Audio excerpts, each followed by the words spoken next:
आणले ते काही म्हणा जेवण तू पोटभर. हा जेवलं आपलं काही बोलायचं आपलं मला काय म्हणायचं बाबा काय एकमेकाकडून फुकटच्या ऐकायचं ना एवढंच बोलायचं ना राव. यात्रेचा विषय घ्यायला पाहिजे ना आपण यात्रेची मेन कार्यकर्ते आहे ना. होय की?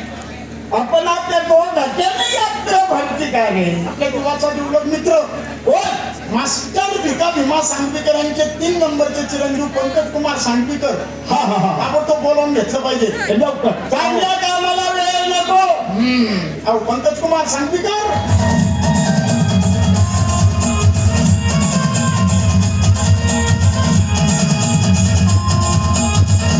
राम राम मित्रांनो. राम राम. बाबा दादा तुमचं काय चालू आहे?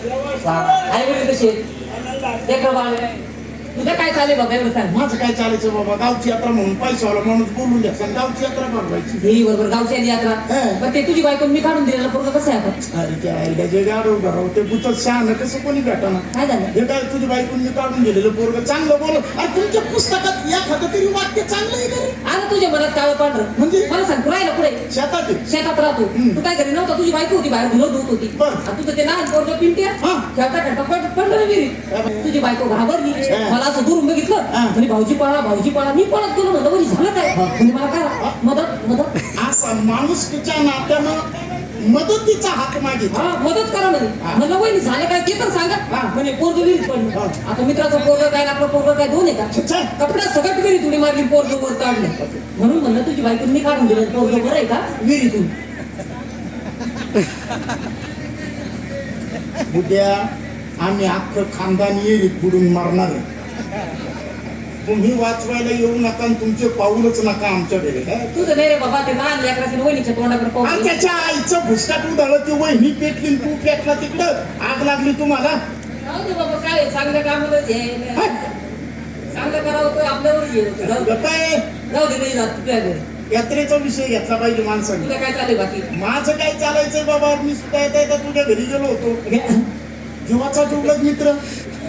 गेला होता का घरी गेला पण काय म्हणतो वहिनी साहेबांना म्हणलं का वहिनी साहेब म्हणजे तुमच्या थोरल्या पोराचं नाव काय म्हणजे त्याचं नाव टॉमी. म्हणजे माझ्या बायकोला मी भेटलं घरी मग कोणला भेटू तुझ्या घरी गेलो तरी तिला सांगितलं होतं माहेरी जाय म्हणून पण नाही ऐकलं तिला. खांदेशातून एखादा नाचे आणलं. नाही बायकोची बरोबर बसा अण्णा कधी बसा बसा आवडच आहे ना आवडते लक्षात राहू दे शेवटचं पॅक जास्त झालेलं असं होतंय बरं. चालतंय बाबा बरं जाऊ दे. मग मला काय म्हणायचं गावची यात्रा पुढारी सत्रा तसं होता कामा नाही. गावची आली यात्रा तुम नक्की हम नक्की सब नक्कींचा मेला बरोबर. उसमें था एक नाच वाला वो हमारा चेला. बरोबर. आपल्या जीवाचा दिवलग मित्र गणेश कुमार सांगितलं लगेच बोलवून घे. बोलून घेऊ गावची आली यात्रा म्हटलं असं अशा आल्या माणसाची गरज आहे. अशा वेळी जातीचे हे ढोबळाचे काम नाही बरोबर. हुशार माणूस आहे लगेच. येऊ का आवाज? हो गणेश कुमार सांगितलं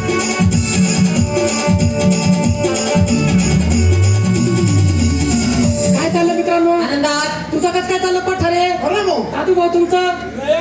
अरे वा मित्र भेटले बरं मनाला तसा आनंद काय आनंद वाटला. झाला? अरे ज्या दुराशी संग नसावा देऊन सोन तक्का वा वा. मूर्ख देईल रत्न परंतु त्याची संगत नका. बरोबर. चांगल्याची संगत केल्यानंतर माणूस सद्गुणी बनतो बरोबर. आणि वाईटाची संगत केल्यानंतर व्यसनाच्या आरी जातो दुर्गुणी बनतो. बरोबर. या म्हणीप्रमाणे तुम्ही माझे लहानपणाचे जीवाचे जीवन मित्र आहात. बऱ्याच दिवसानंतर कुत्र्यासारखे भेटले मनाला किती आनंद वाटला असेल माझ्या. बरं चाललंय ना? होय होय यार नीट बोलाय बाबा काय? कुत्रासारखी दिसतो का मित्रासारखे म्हणालो मित्रासारखे. नाही कपलटी अरे कुत्रासारखी बोलला तुझे दोन्ही कान गाभण असतील बेटा.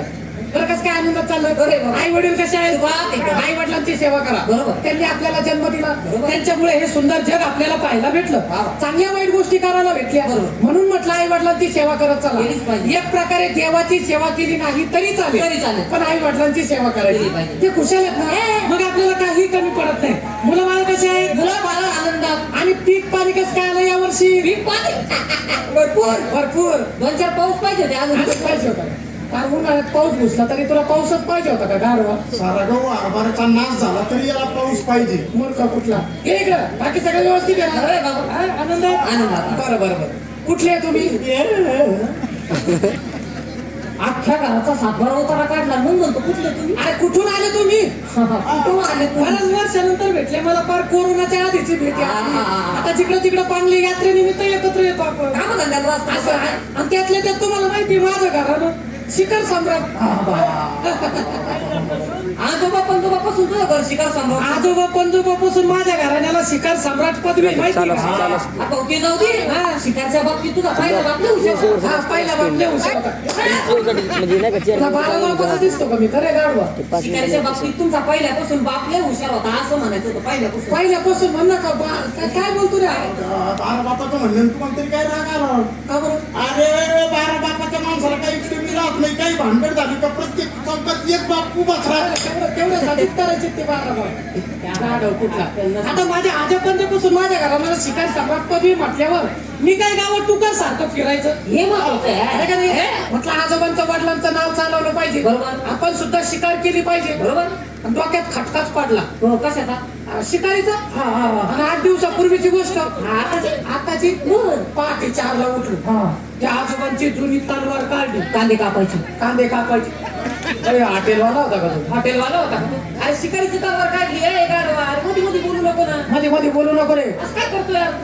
पंकज, शिकारीची तलवार काढली, घोड्यावर बसलो. घोड्यावर बसला. घोडा तेच होता ना? घोडं तेच होतं. चौकात मुलगा गळून पडलं होतं की? अरे हा शिकारीचा घोडा होता, सारंगखेड्याच्या यात्रेतून आणलेला होता रे. हा शिकारीचा घोडा होता, तो वरातीतला घोडा होता. अरे मध्ये मध्ये बोलू नको ना पटा रे. तू मध्ये मध्ये बोलू ना. आता जर मध्ये बोलला ना तुझ्या तोंडात हे घाले ना. काय? पाय. हा पाय घाली ना. मग काय घोड्यावर बसलो आणि गेलो जंगलात शिकारीला. घोर अरण्यात गेलो, हा. दिवसभर फिरलो, पण मला काही शिकार सापडली नाही. शेवटी नाराज झालो. आणि मग संध्याकाळी घरी परत येत असताना नदीच्या काठावर करवंदीच्या जाळीमध्ये एक वाघ झोपलेला होता. बापरे बापरे. काय रे? अरे वाघ तिकडे होता ना. ये इकडे एवढे नाही तर वाघ आला तर शिकार सम्राटी उभा नाही का? एक वाघ झोपलेला होता. मांजरीच्या पावलानं त्या वाघाच्या पाठीमागून गेलो. मग तलवार काढली, तलवार काढली आणि मग तलवार काढली. तलवार म्यान करा. काय झालं? हे इकडे पहा. अरे आकाश काय माग गेला 3 किलोमीटर. काय झालं रे? तलवारचं टोक उचलायला पाहिजे. अरे मी रागात होतो. माझी भूमिका कोणती होती त्यावेळेस? शिकार. वाघ झोपलेला होता, मांजरीच्या पावलानं त्या वाघाच्या पाठीमागून गेलो. तलवार काढली, वाघाची शेपूट धरली, शेपूट कापली, खांद्यावर टाकली, घोड्यावर बसलो, सरळ गावात आलो. गावात आल्यानंतर काय माझं सत्ता होती तू काय पाहतो माझं घंटे बघरे. अरे जीवाचा जिलो मित्र सोबत राहणारा मित्र एवढं मोठं काम केलं. वाघाची सोबत घ्यायचा आपल्यातला माणूस आपल्यातला माणूस.